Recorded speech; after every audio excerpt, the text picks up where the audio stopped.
is life. Nothing can live without it. In the early stages of our lives, we're completely surrounded by water. In fact, an infant's body is composed of 90% water. An adult is around 75%. Yes, clean water is necessary for all of our bodily functions. Water lubricates our tissues and keeps us limber. It flushes out excess wastes, fats, and toxins. Without enough fresh water, we become fatigued and our metabolism becomes sluggish. In fact, if we wait until we're thirsty to drink, we've waited too long. The truth is, we use water every day of our lives. We cook with water, prepare our baby's formula with water. We bathe in water. And when we're thirsty, there's nothing more refreshing than a cool, crisp glass of water. The water we drink today is actually billions of years old. It's the same water that's been here since the beginning of time, and it's the only water we'll ever have.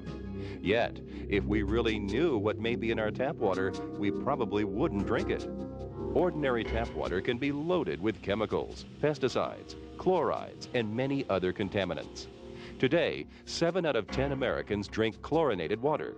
Yet, over 15 years ago, this chemical was identified as causing cancer. According to the National Cancer Institute, drinking chlorinated water may double the risk of bladder cancer. Nitrates found in water are also considered carcinogenic.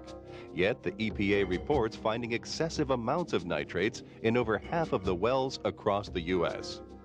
In infants, nitrates have been known to keep red blood cells from absorbing sufficient oxygen. Lead has also been known to penetrate our water supplies in the form of lead paints and lead soldered pipes.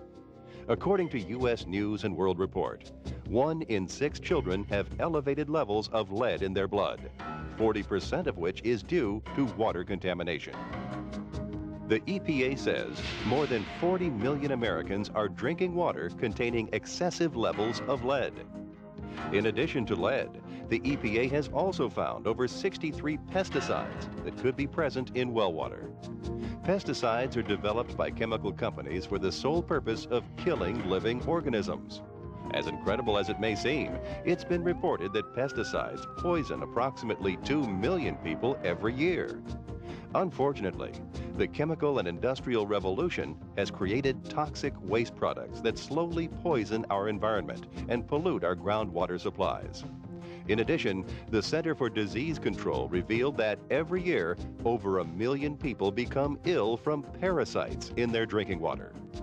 The fact is, clean, safe water has become a major worldwide concern. How safe is your water?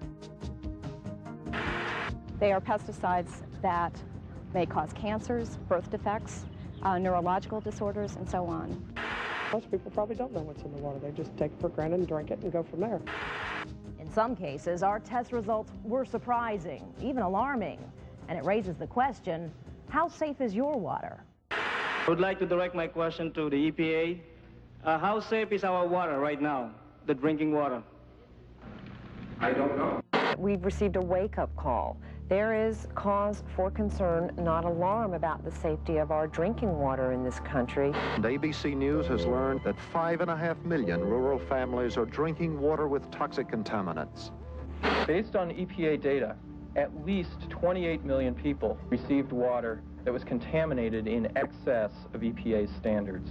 This has been going on for a long time. It is pure raw sewage, and it's on its way down through a gully down here, straight into the reservoir system with no treatment.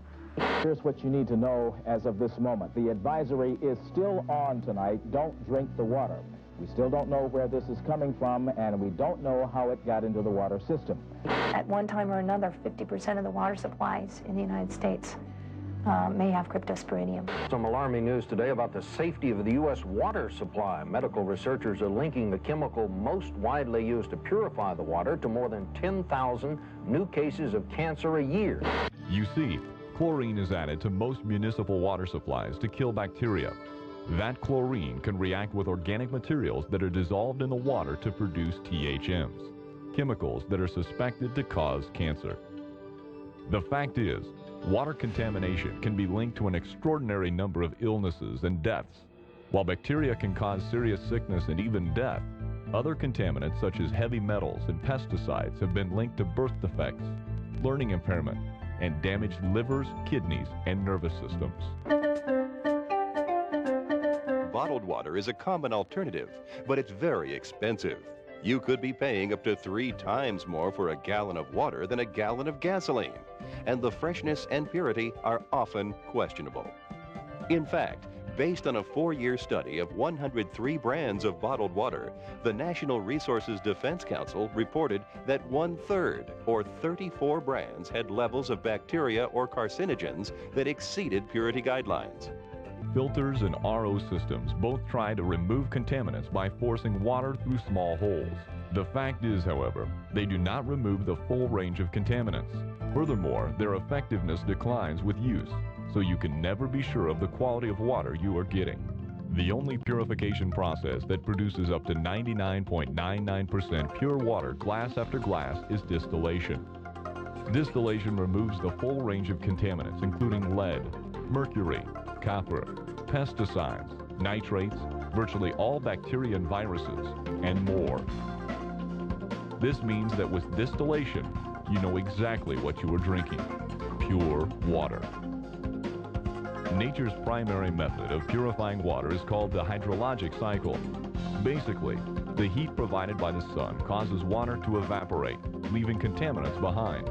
The water vapor rises until it cools and forms clouds. Then further cooling causes it to fall as rain. As long as there is no air pollution, this rainwater falls to earth as pure water. Distillation is man's method of duplicating nature's hydrologic cycle. We add heat to water, which causes the water to evaporate, leaving virtually all contaminants behind. The water vapor is then cooled so it forms sparkling pure water droplets, basically rainwater in its purest form. This is nature's hydrologic cycle in a box. Nature intended us to drink pure rainwater. Unfortunately, today we have polluted the rivers and reservoirs to the point that we can no longer rely on even Mother Nature to provide us with high-quality water.